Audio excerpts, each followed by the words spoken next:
Got it. All right. All right. So getting kicked off with our usual check-in. How are you showing up today? Today I'm really great, actually. It's since we last seen each other, though, it has been, like it is a lot of times, but I'd have to say my happy moment since I saw you last was I got to go home, which is the reservation I grew up on in Northern California. And I went off of the radar. I told none of the sibs, like just, snuck down there, if you will. And I had the most intimate, like awesome time with my dad. And he's a professional woodcutter. So he had like ended up cutting and stacking 2.5 cords of wood while I was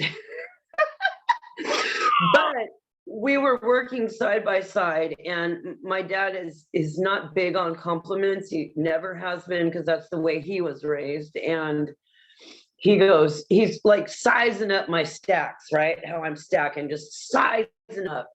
And he goes, them are some pretty good stacks of wood there. And I looked at him and I go, yeah, do you know who my dad is? And he got the biggest kick out of that. He's a Native American man, which a man of very few words. But a lot of times we bond through no conversation, but this time it was a little bit different, and it was really cool. And so that was the happy part of that. The sad part was he has 4 acres of land. That's 3 generations of land. My grandfather bought the land in the 40s. And anyway, it's 4 acres. There's 27 fruit trees. And it's this 77-year-old man trying to do all of this work.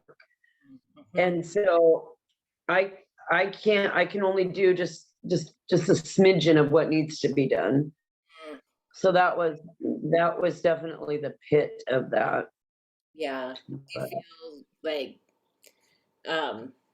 I don't know, pressure or strain because you want to do more but can't? And then I feel guilty because I've kind of pissed away decades of my life where I could have been setting myself up to be ready for this stage in his life a little bit more. But on the uphill of that, the happiness of that is that I'm clean and I'm sober and my life has changed. I may not be like ready to go build a house right next to his, but I am preparing myself to be set up to go down there when he really needs me. Oh, that's really lovely.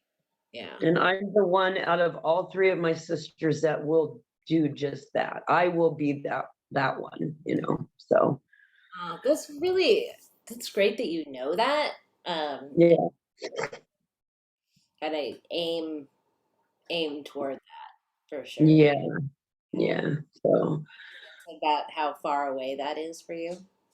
it's 5 hours. No, I mean like in years, like how long in the future that may be that you end up. Well, probably at least a couple of years, because I was originally going to take the sleep study tech program, and then I switched that over to medical assistant because I didn't want to work the swing shift the rest of my life. And for the past 2 years, I've been trying to pass this specific math that's a prereq for me to get into those things, and I can't.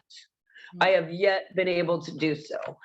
So I started the training yesterday to be a peer support mentor, which requires no math. The only requirement is that you have, over 2 years clean and sober, and that you have life experiences in addiction and some of the issues that we deal with. And, it starts at $20 an hour, and there's so much more room to grow in that. And we desperately, and I mean desperately, need people like that on the reservation.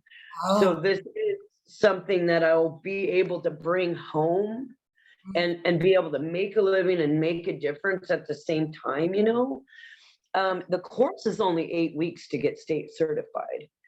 Wow. So yeah, and basically what I'd be doing is I'll be helping women in early sobriety, navigate through everything that you have to do that's overwhelming, like maybe get an ID or maybe get a driver's license, get on food stamps, get on organ health plan. My peer mentor helped me get a divorce. She helped me file bankruptcy. You know, you're finding primary care doctors, you're navigating through this massive pile of paperwork you get when you get clean, and you're like, dude, I don't know how to do this. Right. Right. And so my job is to take you to the grocery store, to take you to your doctor, to be your advocate in drug court, to be your advocate in family court, you know, to do all of those things to help women in early sobriety be a success. Mm, you are going to be amazing in that. I mean, you already kind of naturally do that, right? I mean, to some, um, so I think that sounds like a beautiful fit. Yeah. So congrats. Thank you. Did you find that or come to? Um, my sponsor works there, Cool. and my best friend recently got in there. And see, I early in my recovery, I thought, dude, I don't have none of that to offer. And as I got more clean, and as I've been managing this house, and as I, you know, all of this, I realized, you know, I in fact am really the perfect candidate. You really are. You know. And then just 2 hours into the course yesterday, the instructor pointed at me and he goes, "You are going to get hired really fast." So that was like, hey, yeah. And That's he didn't say that to anybody else. So I mean, I'm sure a lot of other people will too, but for that moment, that was all I needed to hear. You know. oh wow, that is awesome. Very cool. And it was a good class. It was fantastic. The amount of information that we're learning. I mean, the training manual is, yeah, but it's such good stuff that I too will. I can use the knowledge myself, my family. There's a lot of addiction everywhere I go, so Cool. Cool. this will, I'll be able to learn, and we meet people where they are. I mean, sometimes we have to go down to the camps and meet people where they are. You know, and that is amazing in its own right. Yeah. Yeah, that is amazing. Oh, I'm super happy for you. Thank Is that a you. course that Is it a what? are the classes weekly? It's Mondays and Tuesdays for the next 8 weeks. So we might have to maybe switch up to a Wednesday or whatever works for you as well, just for the next 8 weeks. Wednesdays will be great. Okay, cool. Perfect. Well, how have you been? Oh, sorry. I was just gonna say my Thursdays are already booked, but Yeah. Wednesday, Yeah. so perfect. But yeah, my Thursdays are crazy too, but Wednesdays is perfect. Cool. So how am I? You know, I think it is. It is the nature, isn't it? The ups and downs. Yeah. I I find I'm feeling a little bit feeling a little bit just tired right now. Like not tired, not sleepy tired, but kind of a little weary tired. But um, I made some big steps in the past couple of weeks, right? So I was planning to transition out of uh, my kind of core consulting work that I do typically, um, and you know I was going to do that on a kind of a longer trajectory, and I made a decision that really I am showing up in that space like really kind of half-hearted, and it's just because it's not where my heart is, it's not where Okay. my mind is, it's not where my will is. And so while this has been the work of the bulk of my adult life, I made a decision to transition. So I officially submitted my resignation on Monday. How does that feel? Amazing. Yeah. I mean, Yeah. it's good work. I don't want to in any way devalue the work or No, I know. just, and so there's a part of me that, that there's this, I fully expect to grieve that change, because anytime you're moving on from something, whether it's a good thing or not, there's some Yeah. degree of grief or in that separation, I think that happens. Yes, for sure. And so I'm not really there yet. I'm definitely more in a, like, amazing the possibilities, and at the same time the energy it took for me to come to that decision, Yeah. just just it's weird how much energy a decision takes, Mhm. like the big The and life changing. Yeah. life-changing decisions. And yeah, so I'm finding, I think, because here it is just a couple days after, and there's still other stuff to do, and transition to happen. um so I think it will like really like feel alive and real once I'm fully past those final transition steps. But for now, I'm just kind of in the wake of the decision, a little weary and happy, and just, I An mean, array of emotions. right? Yeah. Yeah. So that's where I am. Oh, and I had to kill my first scorpion last night, which that scared. Oh man. Yikes. Those can really get you. Yeah, yeah. This is the first time I've seen one, in my personal space. Yeah. That was a little like, ah. Yeah, definitely. And they're really gross when they squish. Yeah, they are. They got a little meat to them. That They're juicy.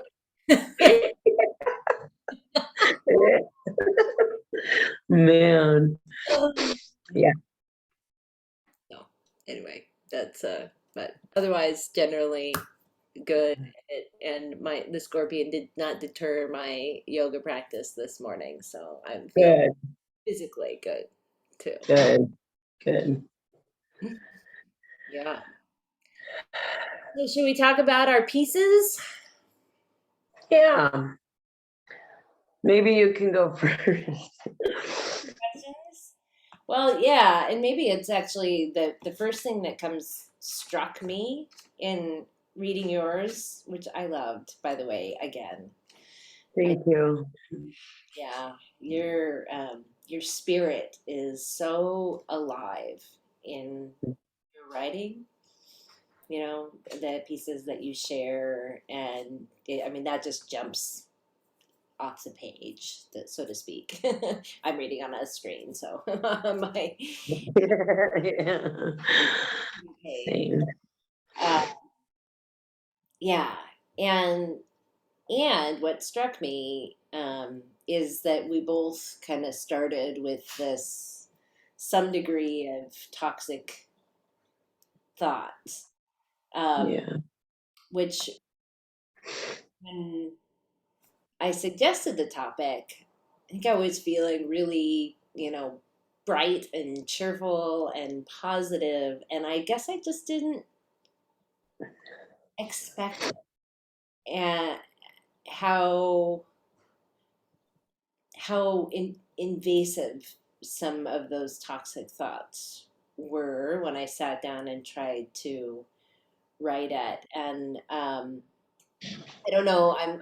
You mentioned toxic thoughts, and once you got past those to write the piece that you did, I'm curious Yeah. how that showed up for you and how you got. Well, I generally like I don't have that self-esteem piece, and like you had mentioned in yours, like just years of you know, not feeling well about yourself for one reason or another, and because people made you feel that way. And I don't generally, my first thought isn't like good stuff about me, unfortunately. And even though I've done a lot of good over the course of the last year, or a couple of years, I still don't. My mind, the first thing is like, well, what the hell are you going to matter in this world we live in? Really, at the end of the day, what matters? What you do, you personally, what do you do?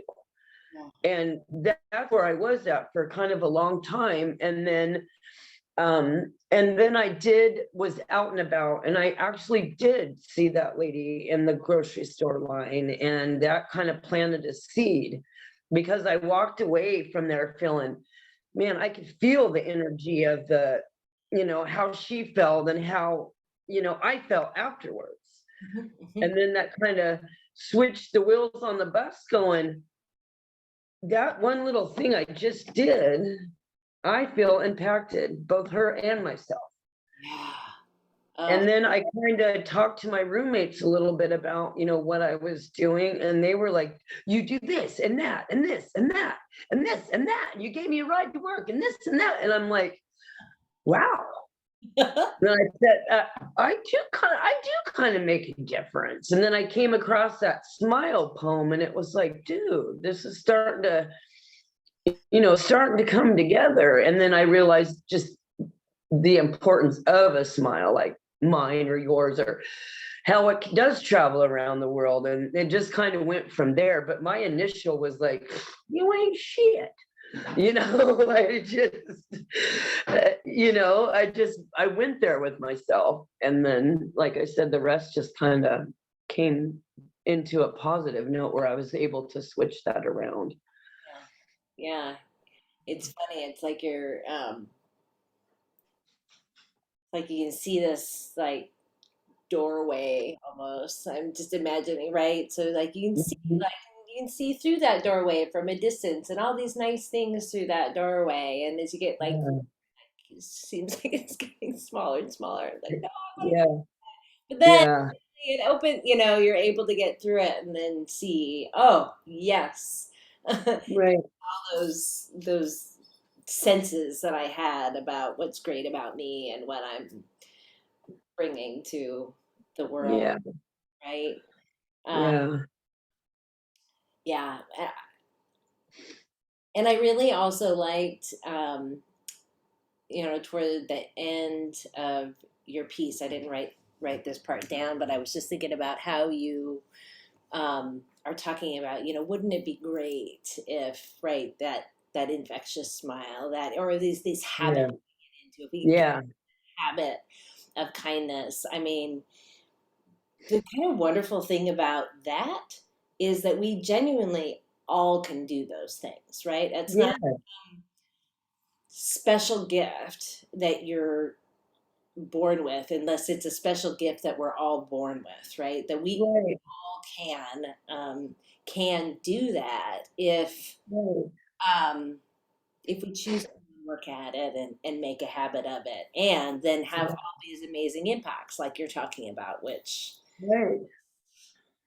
um, yeah, which is just incredible. Of course, I think we all, there's, I don't want to take away from the specialness, because there's also like a specialness in the way. Like there's a special Right. way that, oops, that my kitten is stepping. Aw.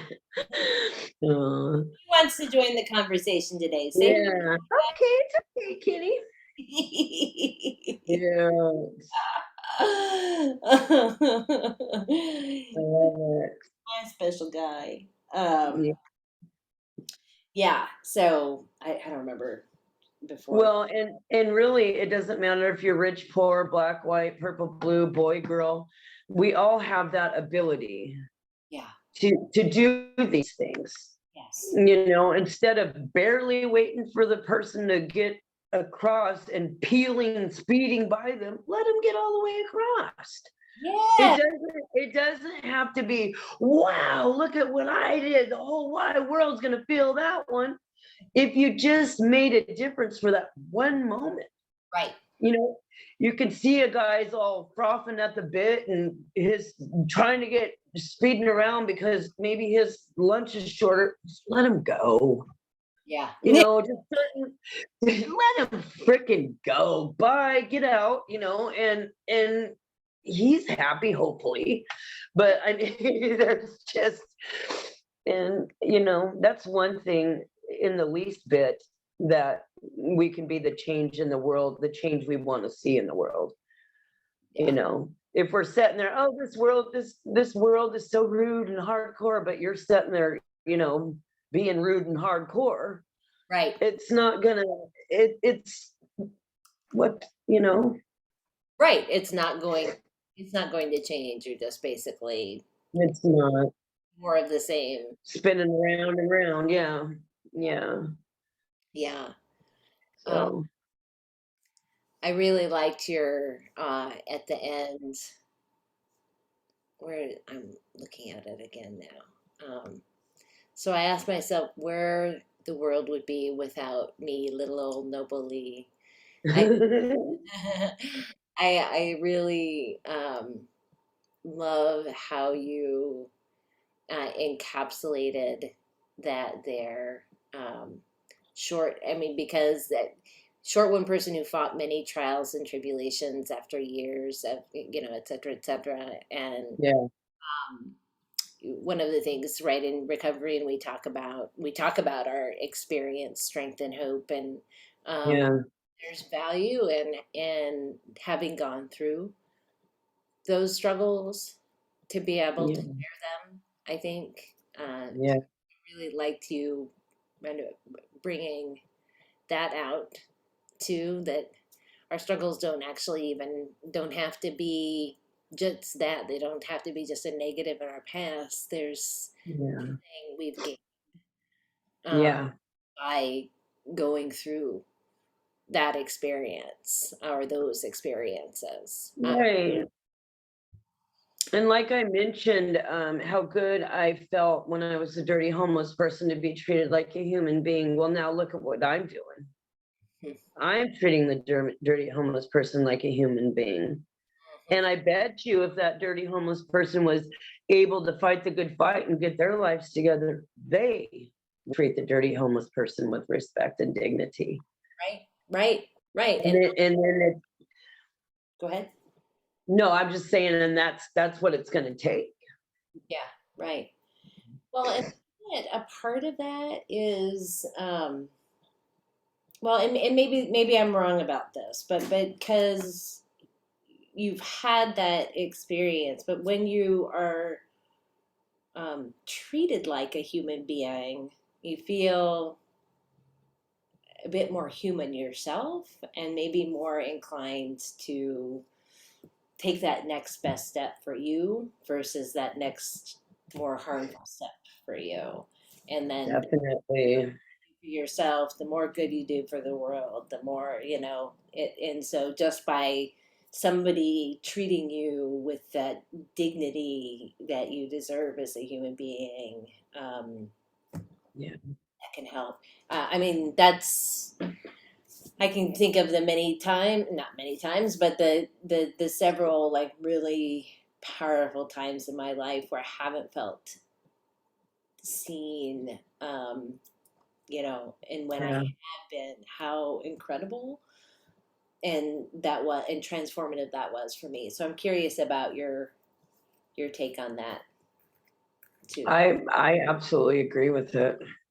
Yeah. Like, yeah, I totally understand what you're saying, and that was part of like one of the questions or comments that I had for you about yours was, you went through all of that, with your mom and her not leaving you or not supporting you, and then her choosing the person that victimized you, over that, and everything that brought you after that, and now, I see this person that you are today. You're so you're non-judgmental. You bring good out of every situation, and you are making huge changes. in your community and in the world. And, you know, you've made huge changes in my life. Now, had you not have gone through all of that, would we be with the person, the Meagan that you are now? Would we be with her? We don't know that. No. But my take on it is, unfortunately, you had to go through all of that. And I'm so sad that you did. And all of that comes with that. But when I look at you right now, Right. I see somebody who has got through so much, on and on. I mean, a lot, a lot. And then your heart is still open and willing to Yeah. do the work that you do and be the person that you are. And I know that way about me. I might still be the mean, I'll fight you, rip your head off, you know, drug addict. But because of that, and because of the way I was treated along the way, that helped make me today. Yeah. You know, I mean, I don't know. I know that I was an asshole for years, Yeah. but somewhere along the way, I was treated like a human. Yeah. Yeah. And then that made me, you know, wanna take that next step. Yeah. Yeah. So I totally believe in that. I mean, maybe you've never had a problem in the world, which, let's be realistic, but say your life was, you know, just glory and yay and happy and glitter and, you know, your whole life. Yeah. Maybe you're still gonna be that kind, Yeah. look at the homeless guy nice, throw the compliments around, you know, maybe you will be. But to me, like, you know, life experience, I think makes a huge difference in how we respond. Yeah, I think so too. It's funny. Two things. One, um, early on in college, I was in my getting when I was getting my bachelor's degree. I was at Evergreen, and I wanted to take an independent study, kind of one-on-one writing class with one of the faculty there who's a poet. Um, and so I was trying to get in with him, and he didn't, and so was this other person. And he didn't have enough room for us both. And so he asked us if we would share and do it as a pair. And we both agreed to that. And it was really interesting because he wrote this technically really fine poetry. Like the imagery, the kind of craft of it was there. And mine was more raw Yeah.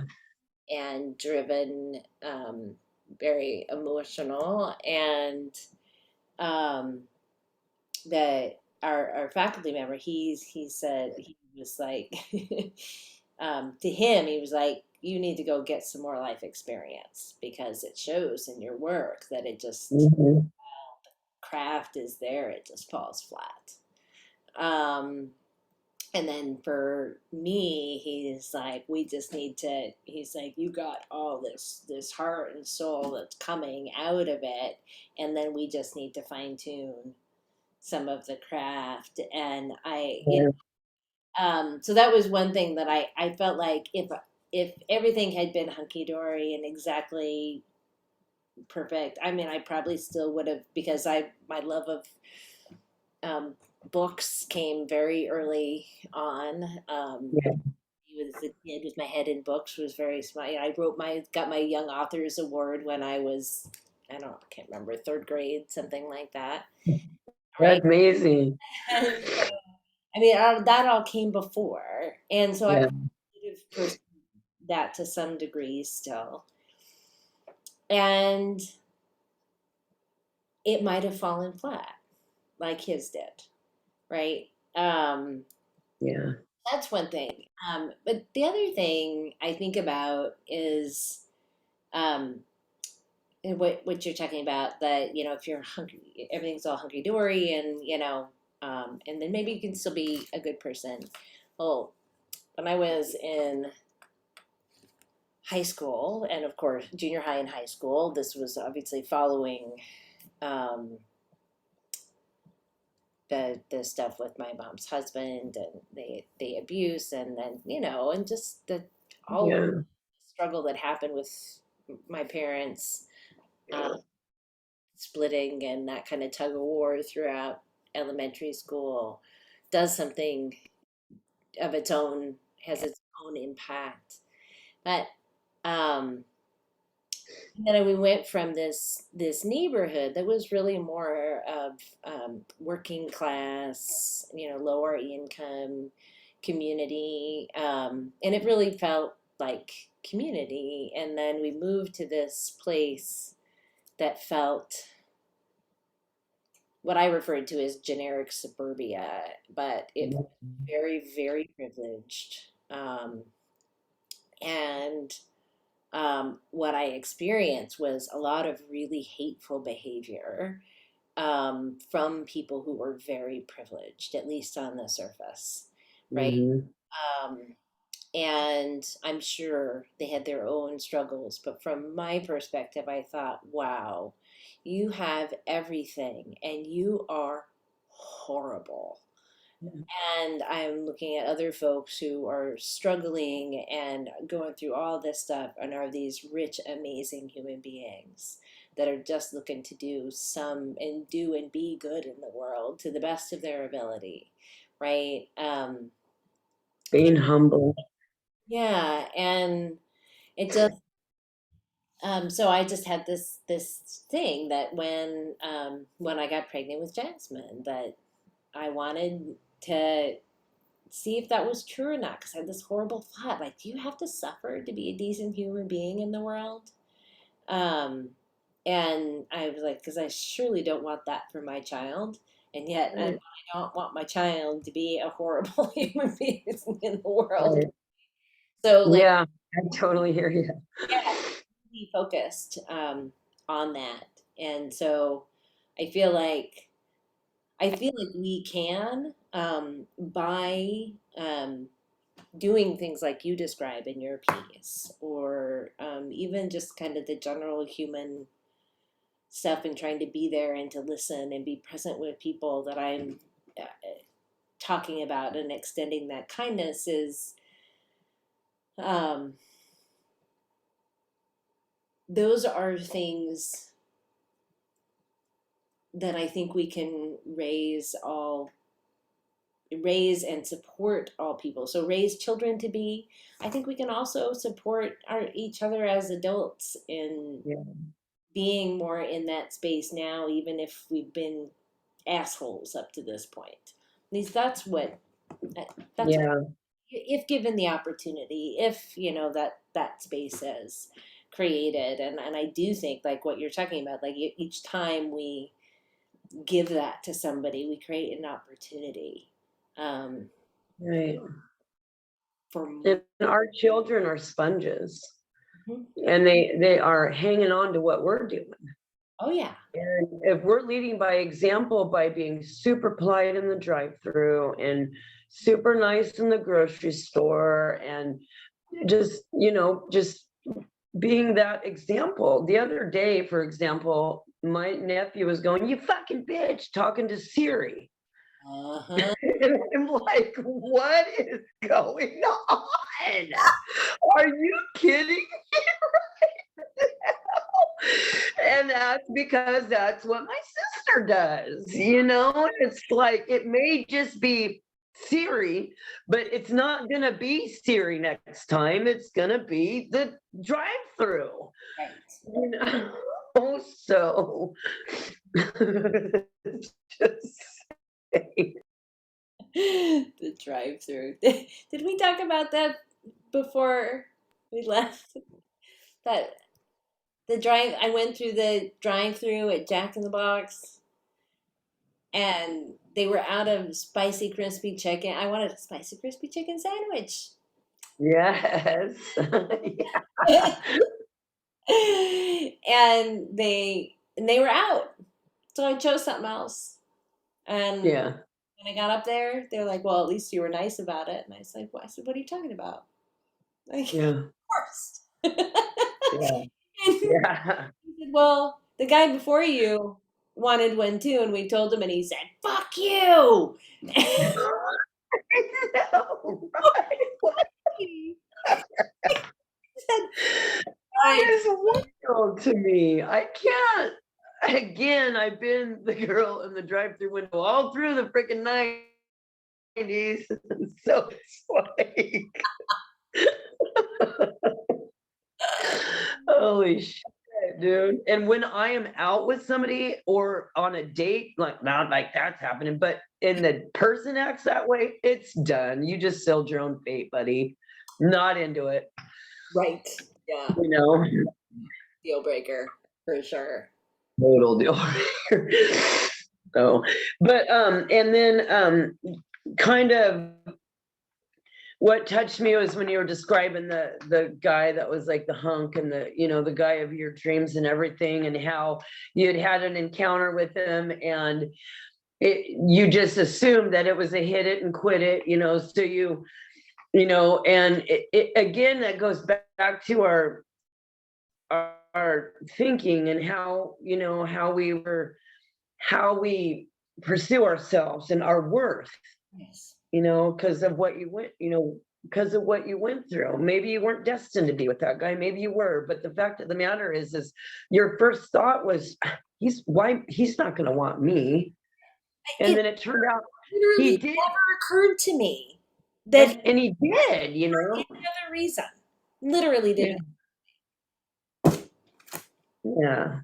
So that, Okay, so here, yeah, thank you for bringing that up because here, okay, yeah, back to that. Part of that initial question that I have too, but I haven't got there.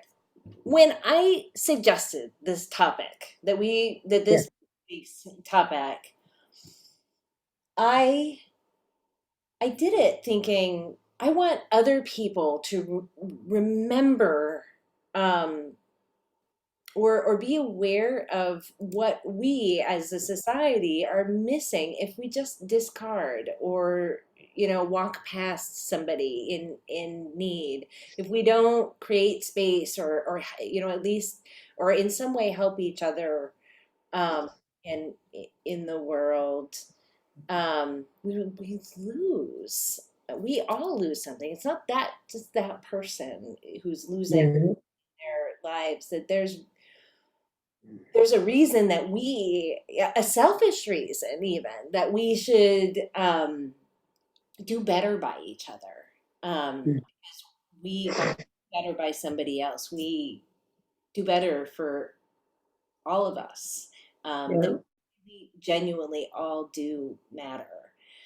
And um, and it didn't occur to me in that thought that what we need to remember first is how much we ourselves matter. right, And so I find it really interesting that we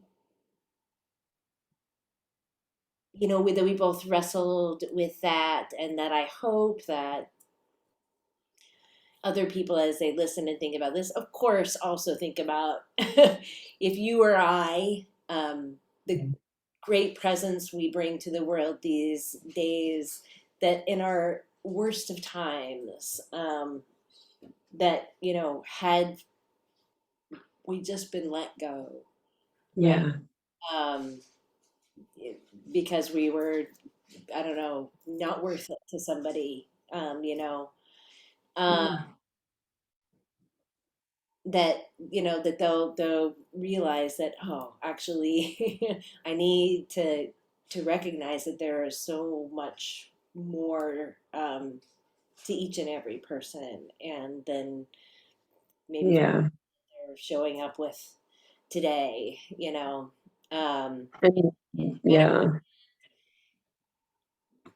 And I really, really hope that somewhere along the way, somebody who's struggling with their own realizes that, that is like the first struggle, that we have to struggle Yeah. with um, our own Yeah, because yes, because right.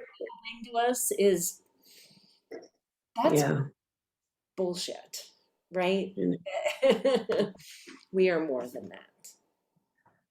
Right. And it's like it's women empowering women is so important. And like you just talking to you on these every 2 weeks, you empower me, you make me feel good, you make me have value, and that's, don't be judgy and petty, and let's just try to be, build each other up, Yeah, yeah, yeah. And because I don't realize my worth half most of the time.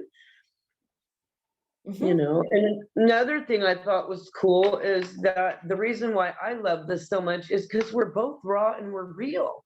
We didn't start it out like, I'm a gorgeous blonde with a tan. I'm so amazing. I'm so educated. Oh my God. It was like, dude, what the hell do I make a difference? And because that's how we feel, and it's there, and a lot of women or men or whoever feels that way, but we were able to reel it in, yeah, get past those toxic thoughts, and come together with, I do make a difference, yeah, yeah, and this is why. And if just one woman or man or whoever we're reaching out there,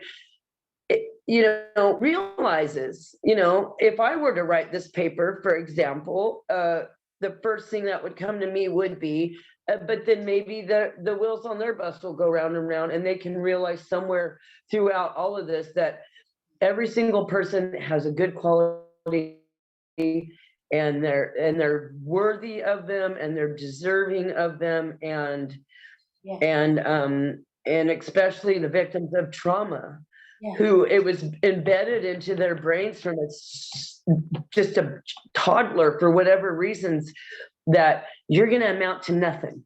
You ain't shit. You're never going to be anything. You're fat. You're dumb. You're ugly. Nobody loves you. Those are just some of the things I heard, Oh, honey. Oh, and I'm sure your list is big too. And it's like, wait a minute, hold up.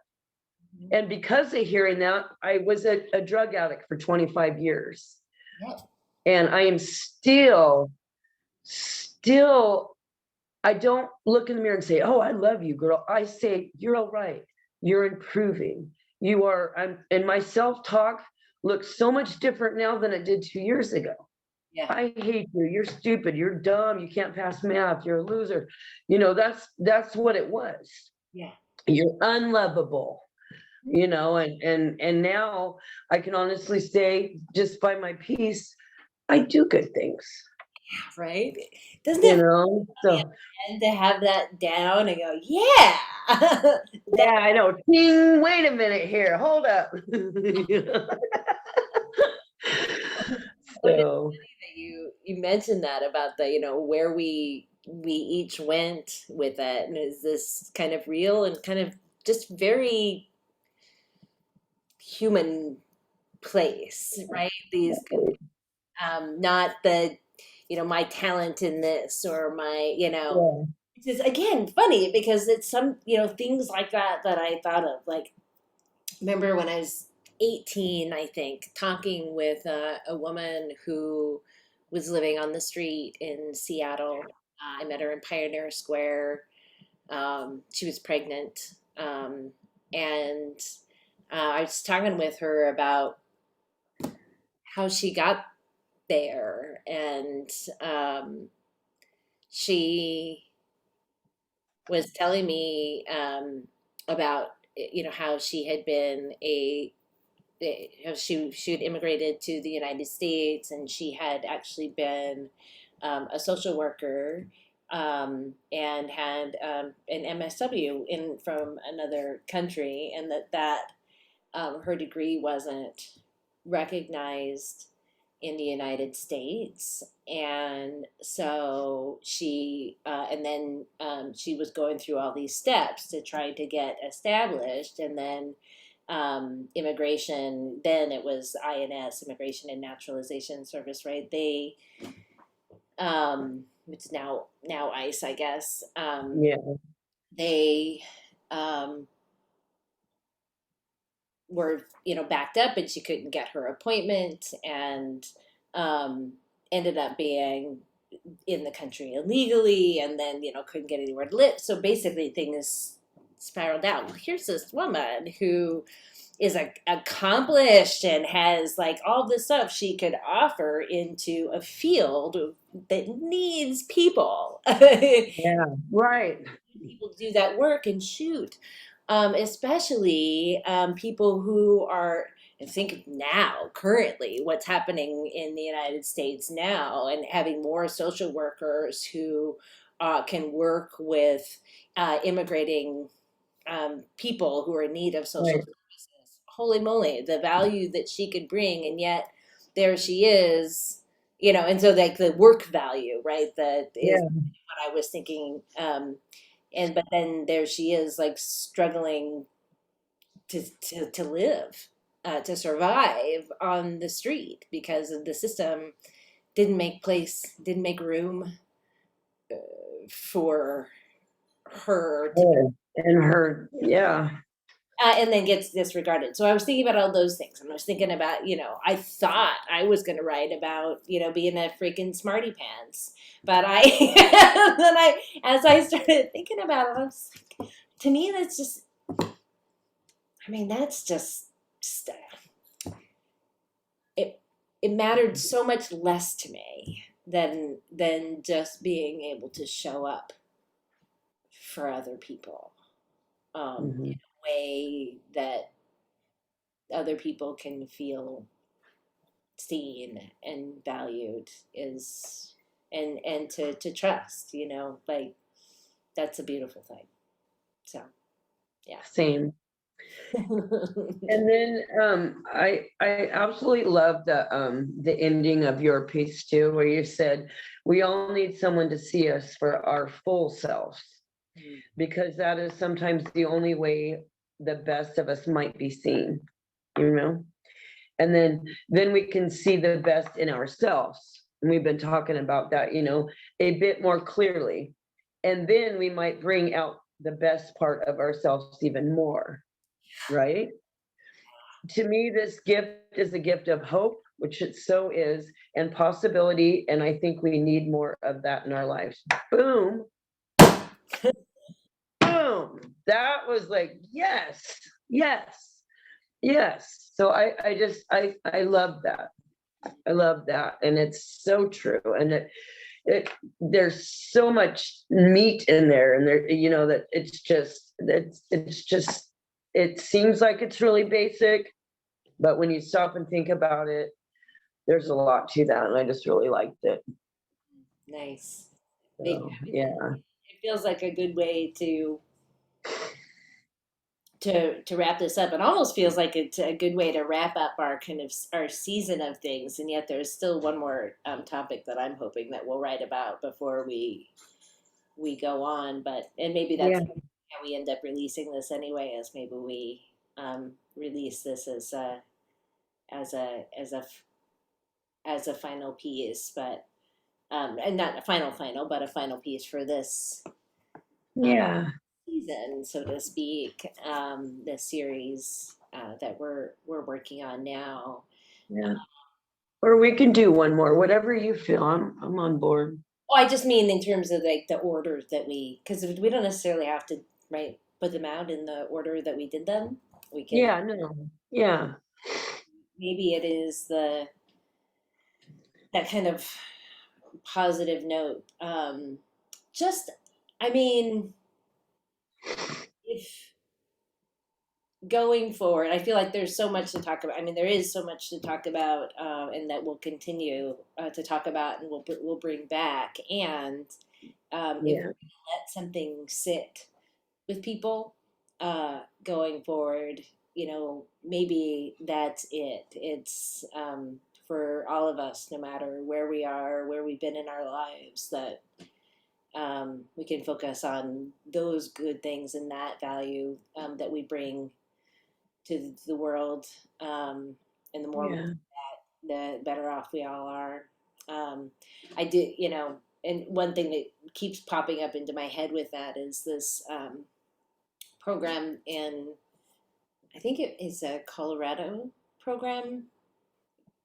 I don't think it's just Denver. I think it's Colorado, but I'll clarify that and follow up on maybe a social media or something. But it's called I Matter and is aimed at young people struggling with mental health issues, depression, PTSD, maybe at risk of suicide, maybe already struggling with drugs and alcohol. Um, and this free resource for people to be able to access, young people to be able to access mental health support, mental health care. Yeah. And the program's called I Matter. I think what a beautiful thing. Yeah. Because That's amazing. that's what we're both Yeah. saying here. Yeah. Anything else you would add to that or would want people to just stick with? Well, are we going to tap into that I matter, or are we going to let the people know that it already exists? Is that what? Yeah, what I'm thinking is that let's put this out and in social media, and then I'll put a link to Okay. that program. And frankly, for other states, if they don't already have that kind of program, um, to me, it's a must. I mean, we've talked about, I think we've both in some way kind of like been not so keen on the whole mental health or healthcare industry. Yeah. At the same time, it's so like for me, I don't want to be shoved off into a dark corner, which is what it feels like sometimes, and it's such a critical resource. My take on that too is, I'm sorry to interrupt. Go ahead. Well, my take on that too is my first suicide attempt was at 13, and that was in the mid to late 80s. And you flat out did not. There was not one single person, whether it be a parent, a school counselor, a neighbor, Joe Blow from Kokomo. There was not one person in my entire world that I can say, hey, before I did the attempt, I'm in despair to the point it was, oh, I always heard if I said anything remotely like that, it was like, suck it up, or it's tough to live in the Northwest was my dad's favorite one. Really? Really? That's, and there was no popping on the internet or getting on YouTube or any other way out there that way to for somewhere I can go online, and it could be a secret. I didn't have to, nobody knew I was researching that particular subject, or that I was reaching out for help, or for the person that can't walk into the mental health crisis area, or the person that doesn't have access to a telephone to call this, suicide line, but they can go on the library and click on this link and be okay and safe to do that. Right. Yeah. Is so important. That happened to me. I had nobody. As a result, I slipped my wrists. I ate a bottle of pills that should have took me out. You know what I mean? And it's like, and now I don't want our children to be fucking zombies in the corner, so high on medications that they can't function in life. Right. They Right. still deserve a happy, healthy, treated like normal. Let's get to the root of your problem and how can we help you? Yeah. Without throwing you on meds, throwing you to a psychiatrist. What can we do as your inner circle? Because ultimately you are our child or our neighbor's kid or whatever. What can we do to get you through this and on to the other side? without making you think there's something fucking wrong with you. Right. Exactly. Right. So I think it should be critical it's critical in all states. Yeah. Needs easy, accessible, and Yeah. again, kids are always on their devices. Mhm. All they got to do is click on it, Yeah. and they're going to be more apt to do that than anything else, in my opinion. Yep. Yep. I think that's right. So so what do you think about doing uh, actually doing our next piece on mental health care? For you or for all? Just starting with our own place, right? So what, like when we have reached out for mental health care, what worked, what didn't. Okay. We didn't reach out for care, and when it or support from the community. So there's professional mental health care, you know, Yeah. and, and of course there's more kind of community and social supports. But in this case, like where maybe we didn't reach out, and maybe but would have been better it had we done that, if there were if whatever reason we didn't reach out was better, right? Yeah. Like uh I can think of like when I haven't reached out because it was a choice between paying for that and paying for gas to get me to and from work. um Right. right? Or like it was such a hassle to find somebody um that take my insurance, or things like that Yeah. that have stood in the way. And of course there have been also some pretty therapists out there too, which is also just a whole other, like how traumatizing that can be when you go through that, and how hard it is to be willing to take that next two, 1, 2, 5, 10 steps to try to find somebody who will. Right. I mean, so there's like lots of different angles. I think it So might. it's kind of like mental health and the barriers that keep us from, reaching out and getting help before we attempt and even after type of deal. Yeah, yeah. I Like for mean, instance, I have to say, like just even thinking, writing this last piece, I realized, you know, I'm not quite sure how to integrate some of this stuff that's coming up for me. Like I probably should talk with somebody who's with a professional to just try to help me think through it. Like I don't feel equipped to answer some of the questions that are coming up for me on my own, and that maybe somebody who's a professional and studies this stuff might be able to help me go, oh, that is really coming from this thing, and here's some things that might be able to help you get past it. um, yeah. I don't know, but I mean, I think that it comes and goes in my life when I feel like it's important, and sometimes it's easier to access than others. So I would say Yeah. the barriers, and if there's anything that's actually helped to Yeah. things out. Kind of where does um, from each of our perspectives, how do we see it as valuable in our lives, if we do, um, and um, what our experience has been trying to access it or not, and what's been good about those things and what not. So it's kind of a lot, I maybe. don't So if there's like one know. bit, we may just have to like unpack all sorts of different parts of it. So maybe Yeah. one piece? Is it one piece of that kind of sticking out to you, jumping out to you as more meaningful than others? Um,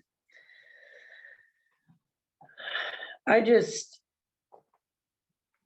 I like it all, but I mean, for me, what kind of sticks out is like, like, again, lived experience, like what, what did work for us and truly what didn't, and how, because of those reasons that we want to see it be different for the next person, something like that. So we'll start broad. I like just exactly how you have framed that. What's been our experience, what's worked and not, and then we might find in the conversation next time that there's other things we want to dig into and another thing in the future. So and maybe multiple different conversations and pieces of Oh yeah, yeah, for sure. that's all good. But I like starting just kind of broad like that. Well, yeah, because then, like you said, we can tap in and we can make part two, part three, part whatever, you know. Because some of these topics are not going to be one blog, For sure. And we may actually want for some pieces of this, we may actually want to bring in some other people to talk with us too, especially Yeah, about like if we have questions about what might be possible to change or or why things are a certain way or would be a perfect one to bring in other people. yeah. So think about that. I will too, and maybe for the next conversation, maybe it is. Let's just see kind of how our pieces turn out, and let's touch base to see if we want to bring someone in for the immediate next one. If not, maybe that's a season 2 thing where we actually start bringing folks in to some of Yeah, more. yeah, yeah. We'll talk about it, and like you said, after we do our pieces, and then take it from there. Cool. Yeah. So in our remaining time here, I put it on as an hour and a half, not necessarily thinking we would take all of it, but wanting to give us some the Yeah. and I wanted to make sure we had room for jokes. Did you bring jokes? Yeah, so this first one's kind of dumb. I really want to tell you one after the recording's off because I don't know if it's No problem. but this one is how many landlords does it take to change a light bulb? How many? None, and they won't fix your sink either.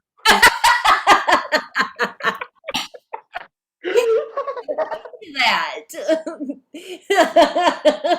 or the hole in my ceiling.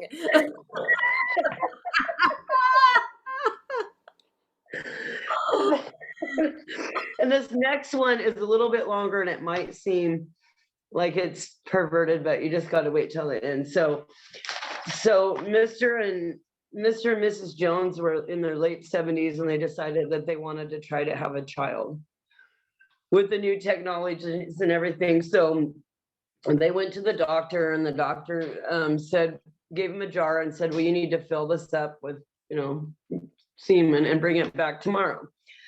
So they go home and they come back the next day and they went and see the doctor and the jar was empty. And so the doctor said, well, why is the jar empty? And Mr. Jones goes, doctor, I tried with my right hand. I tried with my left hand. My wife tried with her right hand. She tried with her left hand. She tried with her teeth in. She tried with her teeth out. The neighbor girls tried with their left hand. She tried with her right hand. And we never could get the lid off the damn jar. I love it. That one is my mom's personal favorite. Oh, I love it. So that's what I have for this week. But my personal trainer, it's a joke between us. I tell him he's my joke hookup because he always, brings something, and then, but he told me that that landlord one, and I was like dying. Because I've lived in those places where you have to chop your arm off to get anything fixed. Like, so that was really funny. Nice. I love it. And I know you'll laugh hard at the other one. Okay. Do you want me to stop recording now? Yeah, All yeah. right. Here we go.